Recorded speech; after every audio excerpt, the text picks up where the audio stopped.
The 94th Annual Academy Awards kicks off in a few weeks. So what have you seen?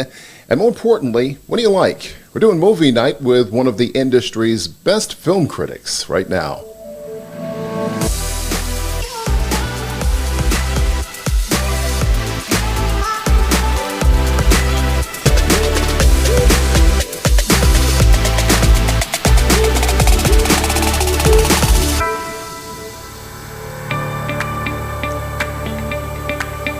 Yeah, okay.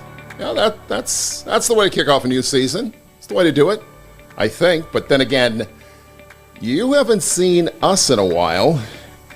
And more importantly, we haven't seen you either. And there's a lot of reasons for that, of course, COVID being one. This place here, a new move that I promise we will talk about in a new video, but for now, thank you for joining us for this kickoff new season, third season, in fact, of Now. I'm Elliot Francis. Well, I think we have a lot of good stuff coming up for you in this new season. But first, we want to start off tonight with what I was talking about. The 94th Annual Academy Awards comes up in a few weeks, in March, in fact. And you like movies, right? Yeah, everybody loves movies. Everybody thinks they know what is a good movie, and more importantly, who they think might take the Oscar on Oscar night. But to help us get some perspective on that, I've invited a friend tonight. He is the host and creator of Entertainment.com. Say hello to Kyle Osborne. Kyle, how are you? Hey, good to see you, man. I was just doing the math in my head. I think it was almost 19 years ago that you and I started working together on ABC7 in DC, early morning hours. Yeah, right. It kind of late night like this, but even later. But thanks for the dating. I love to think of myself as going that far back. But yeah, it's been some time. How you been?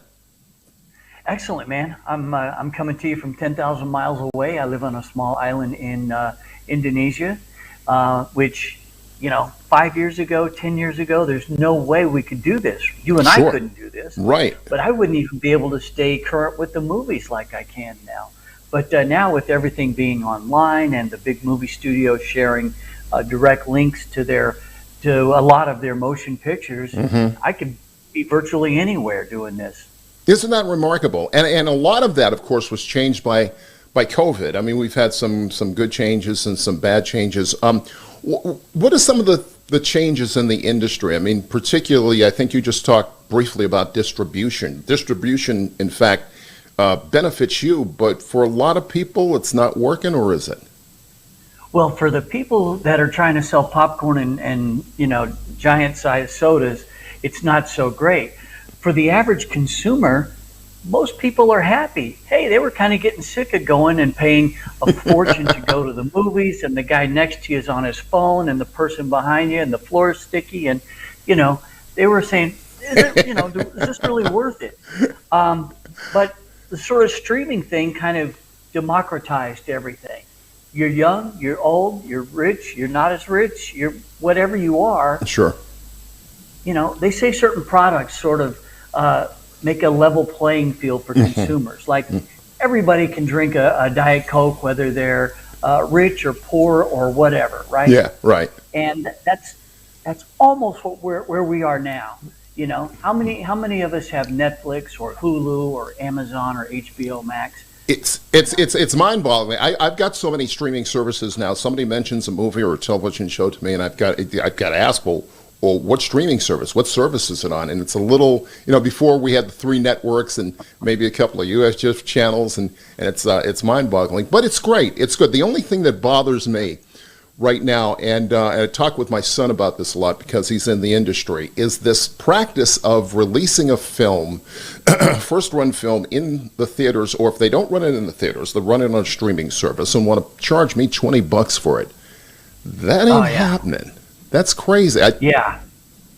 You think that's a trend to stay, or it's maybe? I think that outfits like Disney Plus, they tried it out. You're paying a premium price of something crazy like $20 or $40, knowing that in anywhere from 30 to 90 days, it's going to be on that same platform for no additional charge.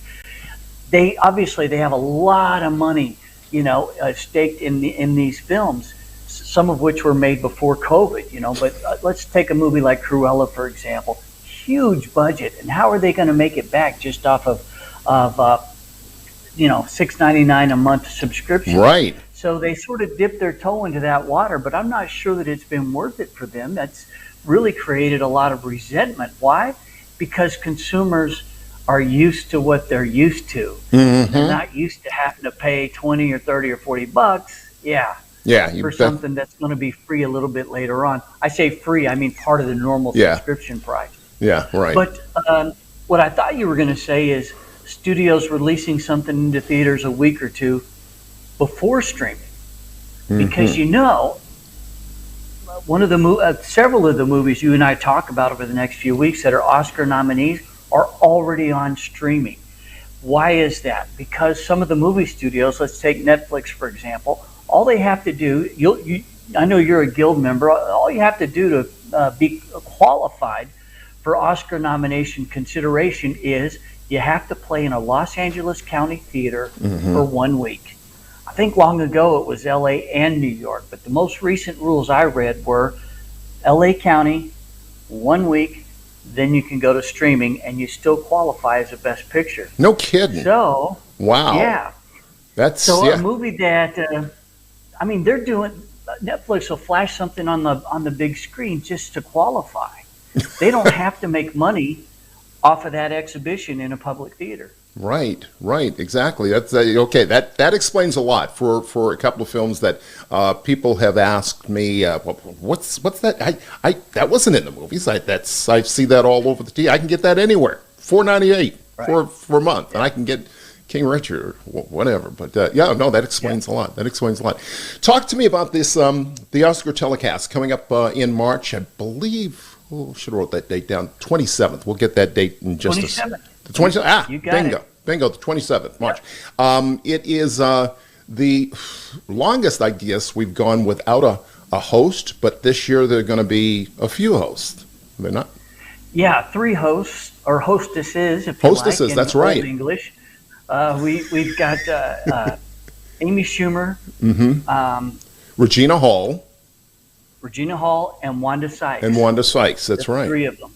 Yeah. And they've all 3 been in motion pictures, but really, what are they known for? For being light on their feet, for being able to improvise, and to be comedians that have an edge without being offensive. Because unlike the Golden Globes, and that's a whole nother story, the Academy is always scared to death that they're going to offend somebody somewhere, and it's always. It's gotten. Remember, it was going to be a big deal when Chris Rock was. Yeah, absolutely. What if he says a swear word or something? He was. So what? Among the top 5 hosts to ever be on the show. In the end. So a lot of it's just a lot of hoo-ha. Getting the vapors for no reason. Exactly. I think the 3 of these ladies are going to be great and give us what we need, which is, last year was very antiseptic.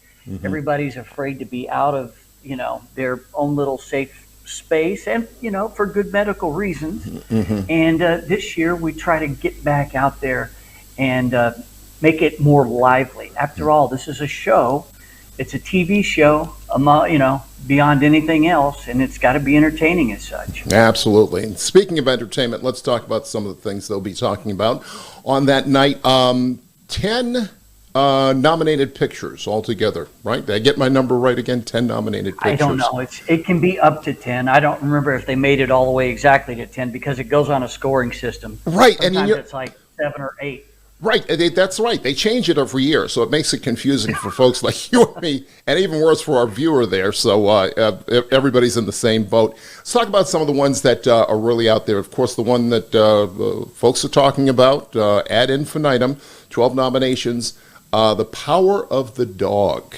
Tell me about that. Well, this is an example of a movie that played in theaters just long enough to qualify. It may still be in some art house theaters, but it's been on Netflix for quite some time, and it remains there now. And yes, it does have the most nominations, and I would say it's an early front runner. We still have one more ballot coming in for the final vote, but I would say it's an early front runner for Best Actor, Best Picture, and Best Director for Jane Campion, who's actually now the first female director to have been nominated twice. Really? Now this is a film where everybody's heard the title, and about 1% of those people have actually seen the movie. You know? No kidding. So it's really that few people. Well, it's an art house film. You know, you and I talked about this, just the two of us, recently, and I looked up like the last 10 best pictures, and pictures that won Best Picture that nobody has still seen, like Nomadland, Parasite in Korean language, Moonlight, The Shape of Water, which is a movie I love, Spotlight, Birdman. Who has seen these movies? Relatively few people in the whole universe of movie watching. No kidding. So this just turns out to be, not turns out to be, but it seems to be something that the Academy is so fond of, because we're just like the Academy. It's such a fine movie. And you know, they do their thing, irrespective of anybody around them or the film-going public. It's just what we like. Well, it's cool. On the one hand, you know, the Academy's in the business of helping movies make money. And if you and I are talking about The Power of the Dog, maybe they sell a couple of more tickets to a movie that would be considered an art house film, not a blockbuster. And so that's good for movie makers who want to do something that's a little bit more on the artistic edge. Spider-Man and James Bond, they don't need our help, right? They're going to, in fact, those two fictional characters actually got moviegoers back into the theater, in my opinion, this past year, because people felt a little safer and they wanted to see a big spectacle movie on a big screen. The Power of the Dog has sweeping vistas. It's set in Montana, but Jane Campion shot it down in New Zealand, and it's just breathtaking. The vistas, you know, the cinematography, which, by the way, it'll definitely compete for that one as well. But having said that, it's a small, intimate story. There's maybe 5-6 characters total, and they're in close quarters a lot of that time. So it's an intimate story on a large canvas, which I don't think I'm still answering your question, except to say I think it's a terrific movie that's not going to make any money, but that will sort of be part of Hollywood history as something that was done well, adapted from a 1967 novel. Right, that apparently Campion was very fond of, and a lot of other people as well. And this is one of these cases where I think I need to read the book, because I'm in that camp of folks that probably, if I wasn't in the Union, I might not have seen it. Once I saw it, I thought to myself at the end, what was that all about? I had to watch it again to really understand the nuance of what was going on here. And once I did, I have to say, yes, I get it. It's a fine film. I understand. I don't think I'm giving anything away here. A story, an essay about toxic male masculinity, and others as well. But, it reminds me of going back to No Country for Old Men. Remember that? I'm sure you do. And I did the same thing at the end of No Country. I was like, what the hell just went on here? What was that? Yeah. And it wasn't until I had watched it over and over again that I really got it and got to appreciate it. So for folks like me, and I consider myself, and this is something else we'll talk about certainly down the line, I'm a rabid James Bond fan. I kind of like my stuff predictable at most times, and so this strays way off the grid, not predictable in any way, and in that way is refreshing in a way. I understand the attraction by the Academy and many other people to this film. And by the way, it just so happens that this year I've seen most of the nominees more than once, and I too got a lot more out of Power of the Dog on the second viewing. I've seen Licorice Pizza, which I don't know if we're talking about that one tonight or not, but I've seen Yes. that one 4 times and we'll be seeing it for a 5th time soon. Yeah. And my favorite movie of last year, which was Nightmare Alley, I've now seen 3 times. So one thing that's kind of cool about this herd of nominees is that they reward repeat viewing. Hey, people read the same book over again. That's Why not exactly. see the same film over again? Right, You know? which was my wife and I were just talking about that last night. What's what makes some of these books so great? You can sit, you read it again, it's there on the page. With films and TV, as we both know, it goes by. It flashes by like life, and if you didn't catch it the first time, well, you could watch it again, I suppose, but if you don't, you missed it, and it's gone. Oh, by the way, and we'll talk about this in subsequent weeks, Nightmare Alley, you've seen the original, have you not? I have not seen it's 1947? 1947, Tyrone Power. Yeah. If you haven't seen the original, I'll send you a link so you can, because I want you to compare the two. I had some problems with Nightmare Alley, and we'll talk about that in subsequent weeks. I thought it was a good film, but when compared with the original, not even close. And that's all I'll say about I'm keen it. to see it. I like to see things backwards. So, for example, if I know that a movie is based on a book, I'll see the movie first, I'll read the book later, because the movie's never going to spoil the book for me, you know? Right. And it's the same thing with remakes. If at all possible, I'll see the one that's in front of me first, then go back and watch, because I don't trust myself to not make subconscious comparisons, you know? Okay, yeah, no, I get that. Yeah. Belfast, another fine movie that's up for an Academy Award. Tell me about that. So this is a semi-autobiographical. Kenneth Branagh. I mean, is there any more respected British thespian and Not at director all. than Kenneth Branagh? Brought The us first time I Shakespeare. heard of him, yeah, I think the first time I heard of him was in '89 or '90 when he released Henry V, which he had written and directed, adapted and directed, and starred in. And from that moment on, kind of, and he was already getting Oscar love out of the box for that one. So ever since then, he's been the guy to watch who can tell a story. And in this case, it's a semi-autobiographical story of his own childhood in the early mid-'60s in Belfast. Right. And it's kind of a combination sort of feel-good movie set against a feel-bad background. Yeah, The the Troubles. We've got the Troubles going on.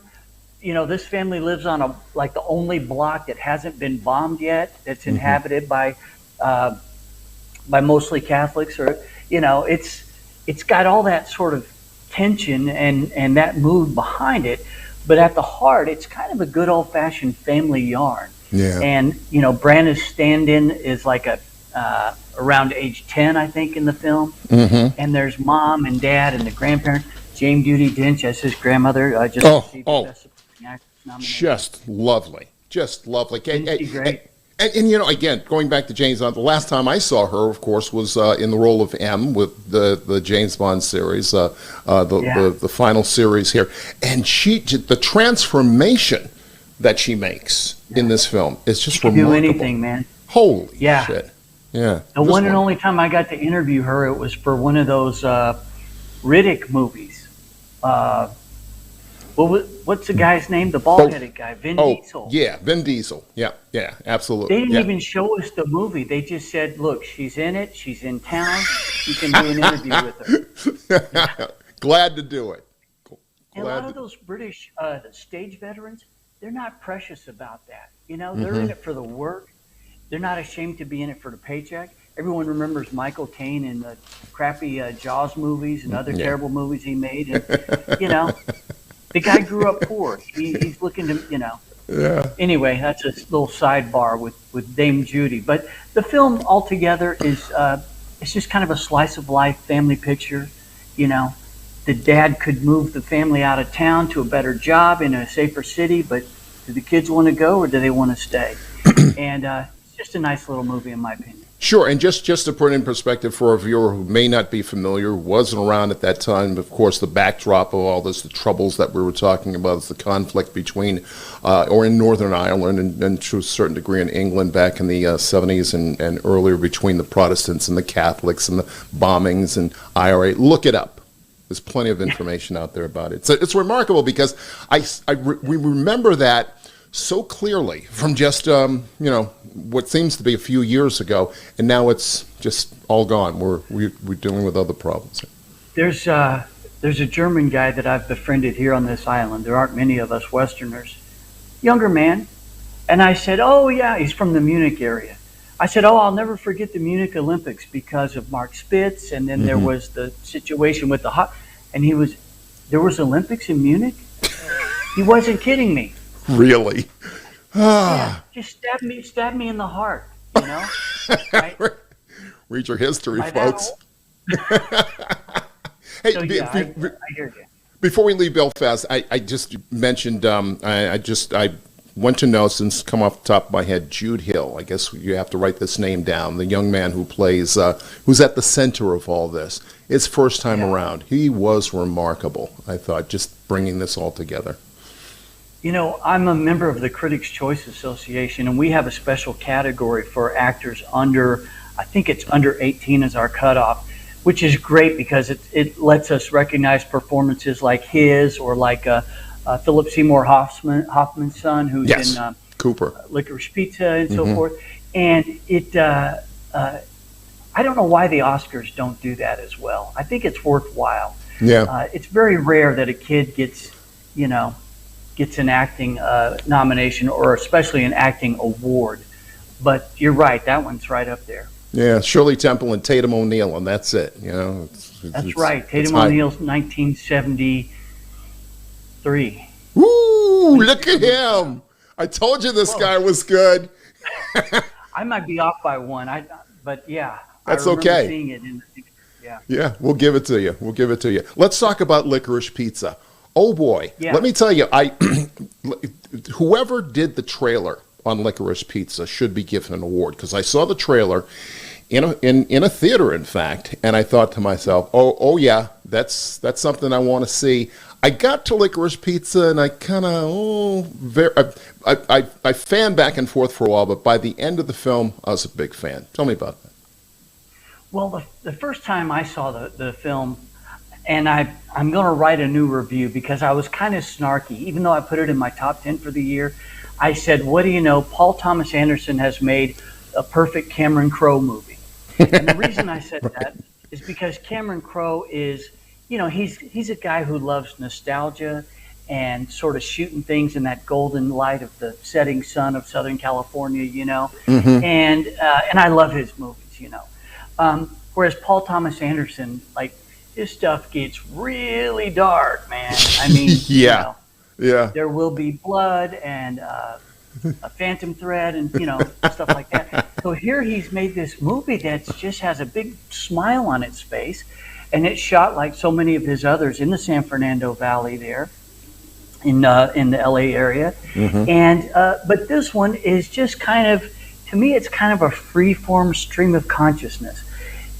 In the synopsis, it's like one sentence, like he and she have fun as they look at the ups and downs of love in the valley. So it's like one sentence long. Yeah, you're right. And I said, I'll bet you Paul Thomas Anderson came up with that line instead of the studio because he didn't want anyone to have any expectations of story. He just wanted them to go with the vibe, because there's a lot of story and yet there's nothing. There's a lot of little side roads and tangents, but they don't really mean anything in the end. Yeah. To the main story of he has a crush on her and she has a crush on him, but he's a teenager and she's like in her mid-20s, and couldn't possibly consummate this relationship. But no, and there's something that been a lot of talk too about the age difference between the two characters, and I thought to myself, oh yeah, 1970s summer of 42, or just the quirkiest coming of age movie that you've ever seen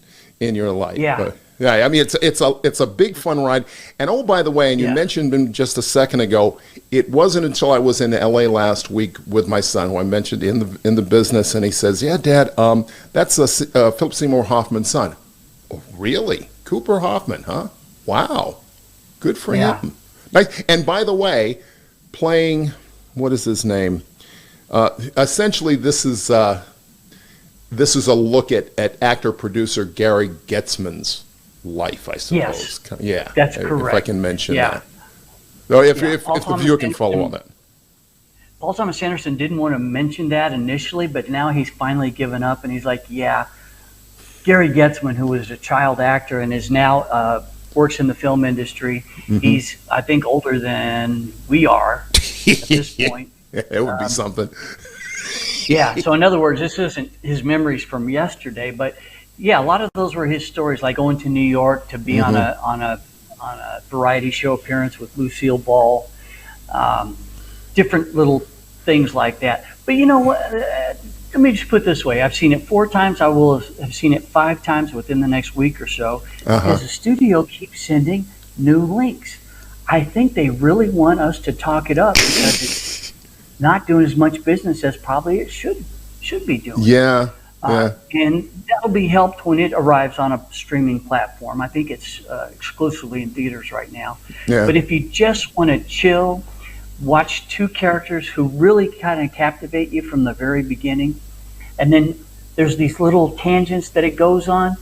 You know, there's not going to be a written test at the end. You don't have to remember any of these things. It's just fun. It's just fun knowing that this little side street pops up, and then they go down that one, and then, you know, and all that's that matters is.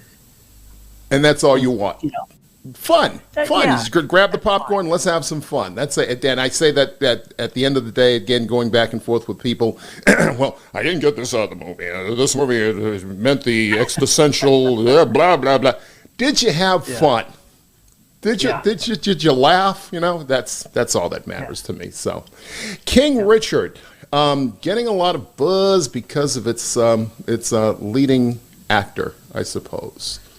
Well, Will Smith is so beloved by Hollywood, obviously by audiences, but among his fellow actors, you know, he's very highly respected. The movie itself, to me, is a little bit is getting a little bit too much praise for what it is, which is kind of a nice, solid movie, but not really sort of treading on the edges of the artistic envelope that we were talking about earlier. Yeah. But and I don't think it's even Will Smith's best performance. I mean, I could probably rattle off 5 performances he's done that are better than that. But having said that, there's nothing wrong with this movie. I enjoyed watching it. I enjoyed hearing the story. This is about the real life father of Venus and Serena Williams. And if you thought, well, this movie's all about him and not about the famous daughters, that's kind of the point. Because in his movie, the real Richard Williams movie, he is the center of the universe, and he is sort of the star of his own movie. Absolutely. So I don't want it to. On the one hand, it seems like I'm criticizing the movie, and I'm not. I'm criticizing the people who've just been kind of going overboard on the praise, and there's about 3 movies that fit that category. Sure. Yeah, no, I'd have to agree with you. And again, it's a biopic. And nothing wrong with that, and they pretty much hit all the marks as far as I can tell, and as far as the Williams sisters have told us in interviews. My issue with it is as likable as Will Smith can be in these films. He to me is the kind of actor who tries really hard. He's upped his game and created art and really worked hard at some of these things. But at the end of the day, I'm seeing Will Smith playing so-and-so. He still hasn't been able to make that transformation, and especially when he's playing these real-life characters. He's talked about it in interviews, how frightening it is to play people who are still living, and to do it accurately, and to do it with great character. So I think he's aware of the hurdle that he faces in doing these. But it's always like, oh, there's Will Smith again. I would have liked to have seen another actor do this part. I agree with you. You know, it's a first world problem to have, where you're so well loved and you have such a twinkle in your eye that no matter how much makeup you put on, people still go, I know that guy and I like that guy. Yeah. You know? I mean, there are worse problems. There are absolutely worse problems. Passing is another film. Now, Passing, one of the films we'll talk about, I suppose, that was people regard this as having been snubbed. It was a fine film, one that probably a lot of the subject matter that some people weren't really familiar with, but it got completely ignored by the Academy. What's that all about? It's a travesty. The last time you and I talked, and I was telling you this is one of my favorite films of the year, was before the nominations were announced. And the Twitterverse is reacting with almost universal disgust. Tessa Thompson, Ruth Negga, both snubbed. Forget about Best Picture for just a moment. I mean, it's a black and white, small release. First-time director Rebecca Hall, who's phenomenal, by the way. But it's almost like the studio put all it's a Netflix film, by the way. It's almost like the studio put all their attention behind other titles, like Power of the Dog, and not this one. It's just terrible. I can't wait for the SAGs, the Independent Spirit Awards, other awards in which one or both of those actresses or the film itself were nominated. As for the Oscars, I just can't imagine what happened. There's something that they'll have to atone for, because how do you ignore an amazing film with great performances like that? I absolutely love Tessa Thompson. Anything that she shows up in, I'm there to watch her do anything she cares to do. So, and I thought she really brought it home in this performance. By the way, for the viewer who doesn't understand the phrase itself, passing, something well known in the African American community, African Americans who are by appearance and attitude can sometimes pass as being white. There's been a lot of discussion in the black community regarding the casting for this, and the fact that when you Ruth Negga, and I'm not giving away a whole lot here, plays the woman, two women in the film, who is trying to pass as white, and I think they do an admirable job. But if you're in the black community, you've seen some people who do a better job of passing, and I know this from a personal viewpoint, because my mom, who was a fashion model back in the 50s, was very fair-skinned. Her hair would turn blonde in the summer. She could have easily passed. She never chose to, but she could have easily. But then you've got other people Carol Channing, for example, who's of mixed heritage. I think her maternal grandmother was African American. Ida Ray Hutton, who was a leading band leader back in the 30s, whose story still hasn't been told yet. So there are many women who you, in your community right now, who have significant bloodlines of African American. You'd never know it. But when people looked at Ruth Negga, they said, not quite. If I was her husband, I'd know she was black. And I think that has hurt. That kind of criticism has hurt the film just a bit. I can see where that would sort of ding it. Although to me, it's part of the suspension of disbelief when you go to any movie. Yes, sure. Is you have to be in for a penny, in for a pound. Yep, absolutely. Go with it. What was it set in the 1920s? I want to say. Yes. 1920s Harlem. Yes, 1928, 29, somewhere around there. Yeah, I agree that I think most people would not have been fooled, as it were. But I'm willing to go with the story, knowing that it's a fictional story in the end. Sure, you should, and you're absolutely right. With films, all of us who love films know that there's a certain amount of suspension of belief going to a film, and we hope the actors, the writers and the directors and all the other people bring us on that journey and help it along. And frankly, I think they did. I'd have to say, too, that some of that criticism that I raised earlier is probably unfounded. I had a good time with that, and I think it was a well-told story. I mean, it's not an uplifting movie by any stretch, No. but it has something to say, and it does a good job of it. And I hope the fact that it's so easily accessible on Netflix right now, and I have no interest in Netflix. It sounds like I'm giving them one big infomercial here, but that's where you can see it, Passing and Power of the Dog, both on Netflix. Absolutely. Easy to watch. Hey, tell me about Entertainment or Die. I always loved that name when you came up with it. It's like, yeah, that'll work. EntertainmentOrDie.com, which you founded some years ago. Yeah, I think it's definitely been more than 10 years now. Heck yeah. But, And over the years, I let it go. I bring it back. It depends on what else I got going in my life. But here, as a Mr. Mom in the middle of the Java Sea, I got a lot of free time on my hands. So mainly when the kids are sleeping, and so I'm just doing it just for a hobby, Yeah. because I've been reviewing films for about 35 years now, and as you know, once it's in your blood, you just can't stop it. So, entertainmentordie.com. I appreciate the clicks, not making any money off of it, just having fun. Go visit it. Go visit it. Entertainmentordie.com. Get some reading. Get a different perspective on your film going and films that you've seen and films that you'd like to see. You can't go wrong. Kyle Osborne, it's such a treat to do this. We will do this again in another week or so. We have many other films to talk about, do we not? We do. We just Okay. scratched the surface. Oh, yeah. Easily just scratch the surface. We'll do this again. But in the meantime, a lot of fun. Thank you so much for joining us. Kiss the family for me, wife and children and child. And we'll see you in another week. Okay. Thanks, man. Thank you.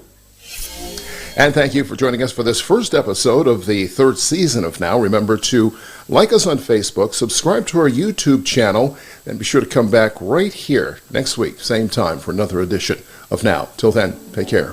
Peace.